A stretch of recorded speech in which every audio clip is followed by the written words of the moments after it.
Hello, চলো তোমাদের সাথে একটা ইফতার ব্লগ শেয়ার করা যাক। আজকে সাডেনলি প্ল্যান হইছে আমরা রুমমেটরা মিলে একসাথে ইফতার করব। তো যেই ভাবা সেই কাজ, আমি আর আপু দুজনে চলে গেছি সব কিছু কেনাকাটা করতে।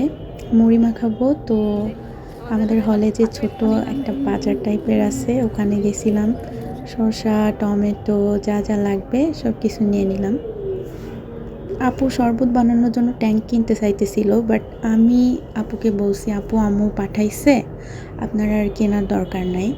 বাট টুইস্ট এখানে হলো আমার আম্মু অ্যাকচুয়ালি ট্যাঙ্ক পাঠায় নাই। আমি আম্মুকে বলছিলাম মসুরের ডাল গুঁড়া করে দিতে, যাতে আমি মানে ডালের বড়া বানাই খাইতে পারি।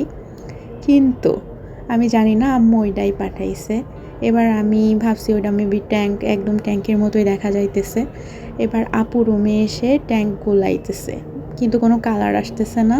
তো আপু ভাবছে যে, ফার্স্টে আমাকে বলছে কোনো কালার আসতেছে না, তারপরে নিজেই ভাবছে হয়তো বা অন্য কোনো ফ্লেভার, তাই কালার আসতেছে না। এবার পরে আমরা আবিষ্কার করলাম ওইটা হচ্ছে মসুরের ডালের ট্যাঙ্ক বানানো হয়েছে।